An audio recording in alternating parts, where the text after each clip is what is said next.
12 नवंबर 2023। उत्तराखंड की ठंडी पहाड़ियों में सुबह धीरे धीरे उतर रही थी। सिलक्यारा सुरंग के अंदर मजदूर हमेशा की तरह काम कर रहे थे। मशीनों की आवाज, पत्थरों पर हथौड़ों की चोट और एक उम्मीद कि ये सुरंग पहाड़ों के बीच नई जिंदगी का रास्ता बनेगी।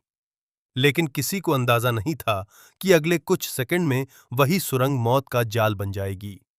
अचानक पहाड़ कांपा।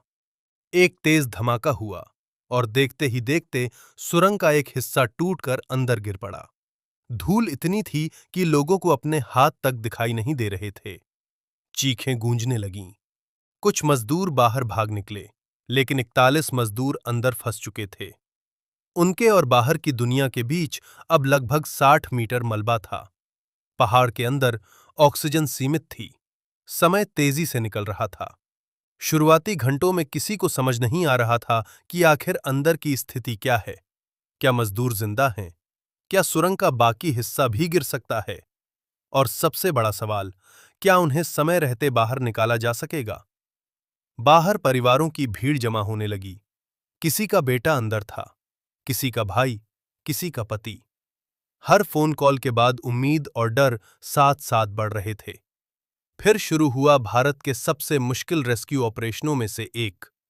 एनडीआरएफ, एसडीआरएफ, आईटीबीपी, सेना के इंजीनियर और दुनिया भर के टनल एक्सपर्ट्स उत्तरकाशी पहुंचने लगे। सरकार पर दबाव बढ़ रहा था। पूरा देश हर घंटे की खबर देख रहा था।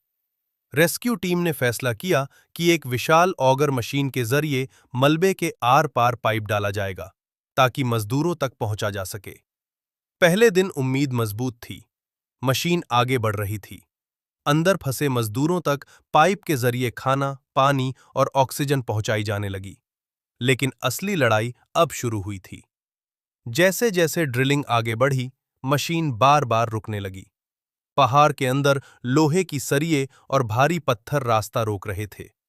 हर रुकावट का मतलब था और देरी, और हर देरी के साथ अंदर बैठे 41 मजदूरों का डर बढ़ रहा था। सुरंग के अंदर अंधेरा था। कुछ मजदूर जमीन पर बैठे भगवान का नाम ले रहे थे। कुछ अपने परिवारों को याद कर रहे थे। कुछ बस चुप थे, क्योंकि उन्हें समझ नहीं आ रहा था कि बाहर क्या हो रहा है। लेकिन सबसे हैरान करने वाली बात यह थी, इतने दिनों तक फंसे रहने के बावजूद उन्होंने उम्मीद नहीं छोड़ी। बाहर रेस्क्यू टीम दिन रात काम कर रही थी। ड्रिल मशीन की आवाज अब पूरे इलाके में गूंज रही थी। फिर अचानक एक और झटका लगा। ऑगर मशीन खुद मलबे के अंदर फंस गई। अब हालात और खतरनाक हो चुके थे। अगर मशीन को जबरदस्ती निकाला जाता तो सुरंग का और हिस्सा गिर सकता था, और अगर मशीन वहीं रहती तो रेस्क्यू रुक जाता। देश भर में सवाल उठने लगे। क्या मजदूरों को बचाया जा सकेगा? क्या सरकार ने सुरंग निर्माण में सुरक्षा को नजरअंदाज किया था? क्या यह हादसा रोका जा सकता था? इसी बीच अंतर्राष्ट्रीय टनल एक्सपर्ट अर्नोल्ड डिक्स भी उत्तरकाशी पहुंचे। उन्होंने पहाड़ को देखकर एक बात कही, पहाड़ हमेशा आखिरी फैसला खुद करता है। ये सिर्फ एक लाइन नहीं थी, ये उस डर की सच्चाई थी जिससे हर रेस्क्यू वर्कर गुजर रहा था। दिन बीतते गए। 1, 2, 5, 7, 10। पूरा देश इंतजार कर रहा था। फिर फैसला लिया गया कि मशीन की जगह अब मजदूर खुद हाथों से खुदाई करेंगे। ये बेहद जोखिम भरा था। रेस्क्यू टीम के सदस्य पाइप के अंदर घुसकर हाथों से पत्थर और मलबा निकाल रहे थे। सिर्फ कुछ इंच की जगह, सांस लेने तक में मुश्किल, और ऊपर हजारों टन पहाड़। लेकिन अब पीछे हटने का कोई रास्ता नहीं था। सुरंग के अंदर फंसे मजदूरों को बताया गया कि मदद बस कुछ मीटर दूर है। उनकी आवाजें पाइप के जरिए बाहर तक पहुंच रही थीं। कुछ मजदूर रो पड़े। कुछ ने कहा, बस घर पहुंचा दो।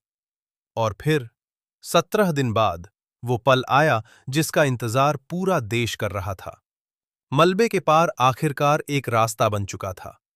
एक एक करके मजदूर पाइप के जरिए बाहर आने लगे।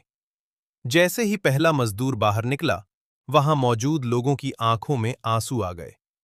तालियां गूंज उठीं। कई लोग भगवान का नाम लेने लगे। जो परिवार पिछले 17 दिनों से डर में जी रहे थे, आखिरकार अपने लोगों को गले लगा पा रहे थे। लेकिन इस कहानी का सबसे बड़ा सवाल आज भी वही है। अगर पहाड़ के अंदर खतरे के संकेत पहले से मौजूद थे, तो उन्हें नजरअंदाज क्यों किया गया? क्या विकास की रफ्तार में सुरक्षा पीछे छूट गई थी?